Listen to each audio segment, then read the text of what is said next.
WGA News. I don't know why, but you had glasses on, and I looked at you and I was like, she's got to be a writer. Your next comic coming to the stage, please welcome the very funny Julian Baer. Clap it up.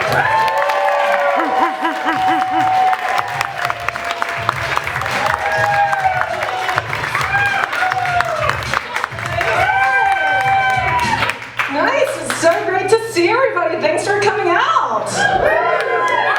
To all those who celebrate Lashana Tova, hopefully this will be better than atoning for your sins, but I don't know, we'll see.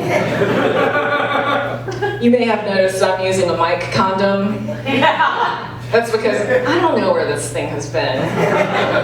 We're in an alley, for God's sake. Chris loves it when I shit on the venue.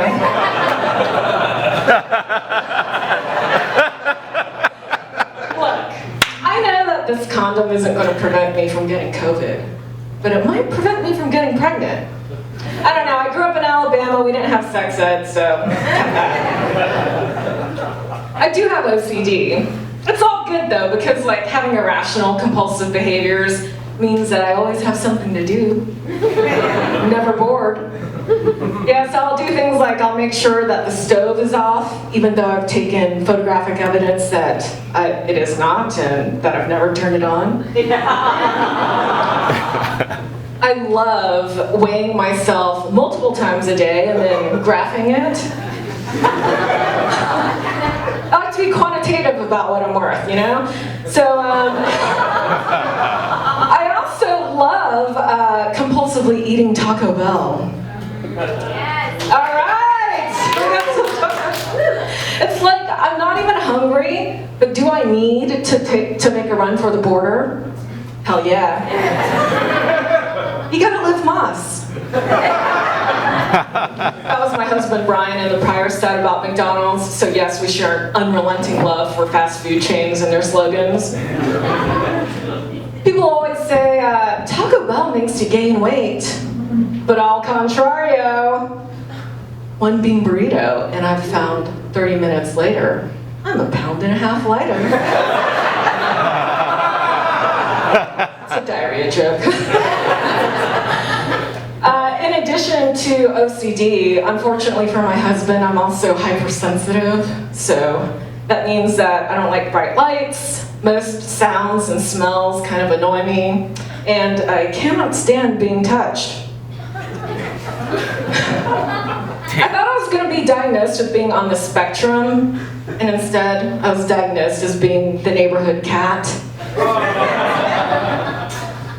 One of my biggest triggers is watching, hearing, or smelling a banana being eaten. Yeah, so you know what I'm talking about. My husband finds bananas appealing.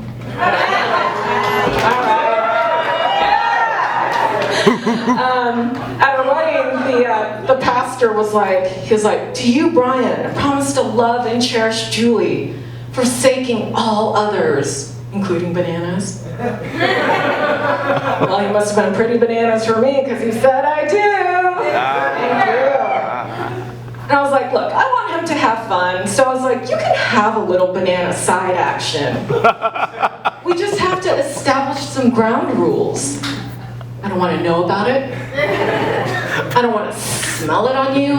And you sure as hell better not do it in the bed that we share. You guys, it's fall! Reese's Peanut Butter Pumpkins are back on shelves. Yeah, fuck yeah!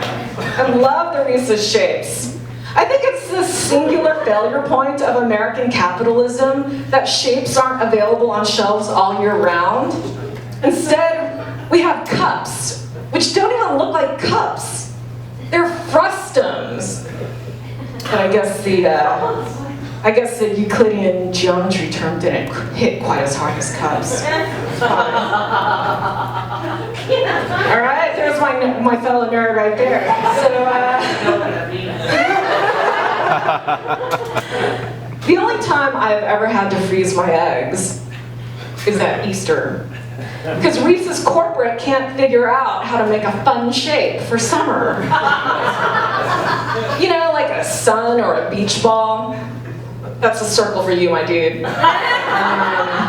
Or a flag for July 4th, rectangular prism. Who's keeping track? Eggs are my favorite Reese's shape because they're perfectly self-actualized ellipsoids.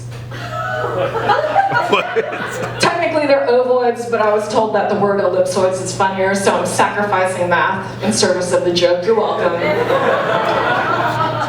I love pumpkins. They look like pumpkins. Some people are like, well, they actually kind of look like apples. But motherfucker, it is Halloween. Disguises are in. I think they nailed it. Hearts. Reese's Hearts are great. They look like butts, boobs, or balls. So now we're all horny and hungry, am I right? Some of you are like, is she still talking about Reese's peanut butter shapes? This isn't even the OCD talking. I just fucking love shapes. I got the light, so I can't go into how I think we should have Reese's Cooters. Who wouldn't love to eat a box of those, am I right? I love my fitness instructor. But the thing is, her motivational sayings are a little bit out of touch with reality. So she'll say things like, you can do anything for 2 minutes. I'm like, anything is a little broad, Michelle.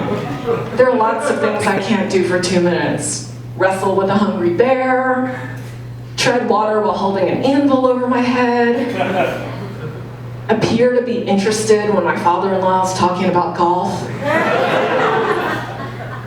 Yeah, so the last thing is that I've discovered as I've gotten older that I really understand how much something is worth to me based off of how willing I am to pick it up off the floor.